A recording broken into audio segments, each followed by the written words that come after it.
नमस्कार। कहानियाँ सुनी अनसुनी में मैं हर्षा एक बार फिर आप सभी का हार्दिक स्वागत करती हूँ। तो चलिए बिना किसी विलंब के आज की हमारी कहानी शुरू करते हैं। आज की हमारी कहानी का शीर्षक है मैं आतंकवादी नहीं हूँ। आज की हमारी कहानी के बारे में मैं आपको बता दूं, ये महज एक कहानी नहीं, मेरी स्वयं की आप बीती में आप सभी के साथ साझा कर रही हूँ। मित्रों, मैं कई दिनों से सोच रही थी ये मोदी इतना खेला क्यों कर रहा है। मैं मोदी की प्रशंसक तो जरूर थी, पर कभी कभी उनके कांग्रेसियों के भाजपा में शामिल करने को, अन्य दलों को तोड़ने को, कांग्रेस को खत्म करने जैसे कदमों से मैं सहमत नहीं होती थी, क्योंकि मैं मोदी की तुलना अटल जी जैसे आदर्श से करने लगी थी। कुछ ही दिनों पहले की बात है। मेरी ये धारणा तब बदली जब मैं एक इवेंट करके दिल्ली से लौट रही थी। लौटने में प्लेन में मेरे साथ एक रिटायर्ड व्यक्ति सफर कर रहे थे। दिल्ली से इंदौर तक का सफर 1.5 घंटे का था। स्वाभाविक है, 1.5 घंटे के सफर में पास बैठे व्यक्ति से बात होने ही लगती है। बात की बातचीत में राजनीति की बात निकल पड़ी, तो मैंने उन महोदय से कह दिया, नीतीश का पुनः साथ देना कहाँ तक उचित है। मैंने इसे उचित नहीं मानते हुए अपने विचार व्यक्त कर दिए। तो उन महाशय ने पहले मेरा व्यवसाय और अन्य जानकारियाँ पूछी, फिर बोले, मैं इंटेलिजेंस से रिटायर्ड हूँ और मैं अपनी इतने सालों की नौकरी में आखिरी के पिछले 6-7 सालों में जाकर निश्चिंत हुआ हूँ कि अब मेरी बेटी का भविष्य सुरक्षित है।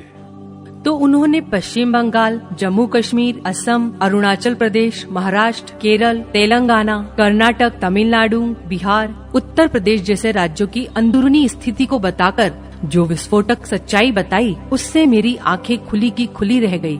उन्होंने कहा, भारत को पूरी तरह से मुस्लिम राष्ट्र बनाने का षड्यंत्र तो तभी से चल रहा है जब से इंदिरा गांधी सत्ता में आई थी, पर इस योजना को बड़ी कामयाबी मनमोहन सिंह के 2004 से 2014 के कार्यकाल में मिली। पश्चिम बंगाल, जम्मू कश्मीर, असम, अरुणाचल प्रदेश, महाराष्ट्र, केरल, तेलंगाना, कर्नाटक, तमिलनाडु, बिहार और उत्तर प्रदेश में गुंडे खुलकर उत्पात मचा रहे थे। बलात्कार, नशीले पदार्थ, सब कुछ करके देश को आतंक की आग में झोंक चुके थे। हमारे पास सब सूचनाएं आती थी। प्रशासन की निष्क्रिय प्रतिक्रिया में खून के घूंट पीकर चुप रहना पड़ता था।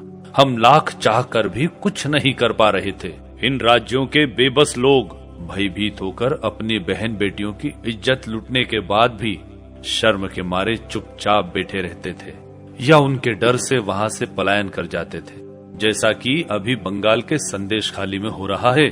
अगर आपको मेरी बात पर यकीन नहीं तो आप चाहें तो गूगल पर सर्च कर सकती हैं। देश भर से प्रतिवर्ष जितनी लड़कियां और महिलाएं गायब होती थी, हमें पता है कि उनमें से 95% हिंदू और 3% ईसाई अथवा सिख लड़कियां होती थी।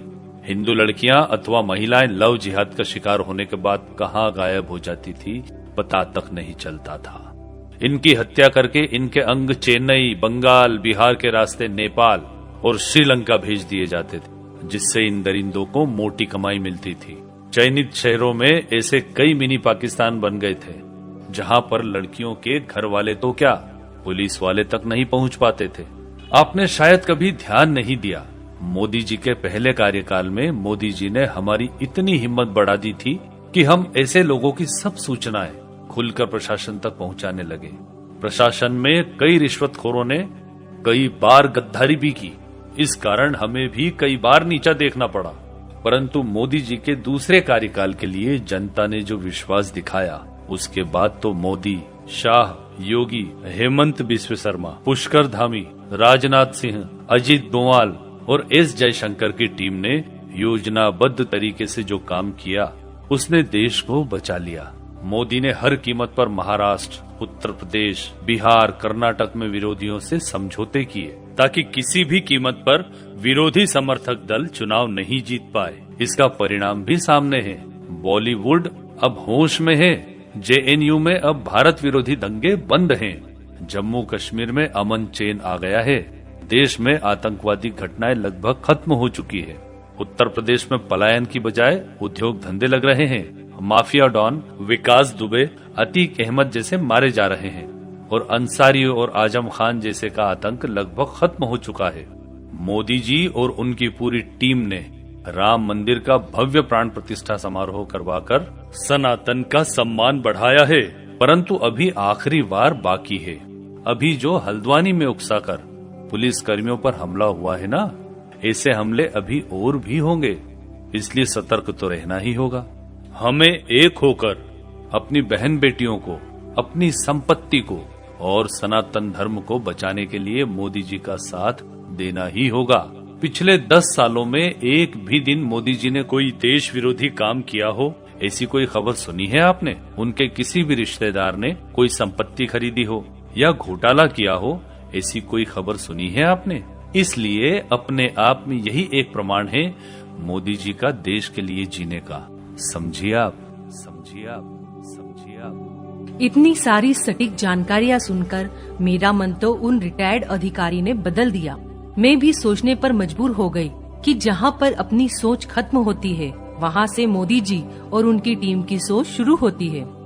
मित्रों, जब आप किसी प्लेन या ट्रेन या बस में बैठते हैं तो आप उसके पायलट और चालक पर विश्वास करते हैं। उसी प्रकार मोदी जी और उनकी टीम इस देश के चालक हैं। उन पर आंख मूंद कर आप विश्वास कीजिए। आपके साथ न तो अभी तक कुछ गलत हुआ है और न ही आगे भविष्य में कुछ गलत होगा। और हाँ, यदि कुछ गलत हुआ तो वो सिर्फ आपकी अपनी करनी का फल होगा। इस चुनावी महासंग्राम में भारतवर्ष का प्रत्येक नागरिक एक योद्धा है जो भारत का भविष्य तय करेगा। आपने देखा, जगह जगह से खबरें आ रही हैं, सोशल मीडिया पर वीडियो वायरल हो रहे हैं। एक शांति प्रिय वर्ग अपने सारे काम छोड़कर कड़ी धूप में तपकर बड़ी बड़ी लाइनों में लगकर मतदान कर रहे हैं। अपना एक भी मत व्यर्थ नहीं जाने दे रहे हैं। पूरी जी जान लगा दी है उन्होंने मोदी जी और उनकी पूरी टीम को हराने के लिए। और एक तरफ ये महान बुद्धिजीवी वर्ग जो बातें तो बड़ी बड़ी करता है, लेकिन मतदान के दिन अपने घरों में एसी में पड़ा पड़ा खर्राटे भर रहा है। कई बड़े बड़े शहरों से खबरें आ रही हैं कि वहां पर 50% का भी मतदान बड़ी मुश्किल से हुआ है। सोचो, अगर ऐसा सभी जगह हुआ तो इसका दोष किसको लगेगा? उसी को जो अपने घर में एसी में पड़ा हुआ है। इसका मतलब तो यह भी हुआ कि जो व्यक्ति मतदान नहीं कर रहा है वो तो फिर उन आतंकवादियों से भी ज्यादा खतरनाक साबित होगा भारतवर्ष के लिए, क्योंकि बाहर का आतंकवादी तो ज्यादा से ज्यादा 100, 200, 500 लोगों को मारने का दोषी है, जिससे सरकार निपट भी सकती है। मगर इस वोट न देने वाले आतंकवादी की वजह से पूरा देश ही बर्बाद हो जाएगा। और जब सत्ता उन लालची गिद्धों के हाथ में चली जाएगी, तब इन एसी, कूलर, गाड़ी घोड़े, बड़े बड़े विशालकाय बंगले, इनकी बहू बेटियां, इनके बच्चे, इन सब का वही हाल होगा जो कश्मीर में हुआ, बांग्लादेश में हुआ। सब लूट लिए जाएंगे। मोदी जी की 10 साल की मेहनत इन वोट न डालने वाले, एसी में पड़े पड़े खर्राटे भरने वाले मुस्टंडों की वजह से पूरी तरह बेकार हो जाएगी। फिर इन्हें कोई नहीं बचा सकता।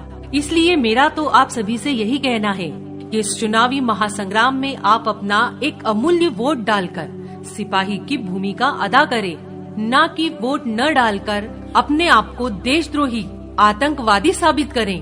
देश का भविष्य आप सभी के हाथों में है। वोट अवश्य डालें और सोच समझकर वोट डालें। अपनी इस कहानी को मैं यही विराम देती हूँ। और हाँ, इसे कहानी नहीं कहूँगी, एक विनती कहूँगी जो मैंने आज आपसे की है। मेरी आंखें तो दिल्ली से इंदौर के मेरे सफर में उन रिटायर्ड अधिकारी ने खोल दी।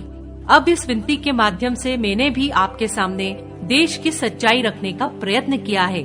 आज मैं आपसे विशेष रूप से निवेदन करूंगी कि आज की मेरी इस विनती को अपने ज्यादा से ज्यादा संपर्कों में देश हित के लिए शेयर करें। देश हित में मैंने तो अपना फर्ज पूरा किया, अब आपकी बारी है। धन्यवाद। जय हिंद, जय भारत, वंदे मातरम, वंदे मातरम।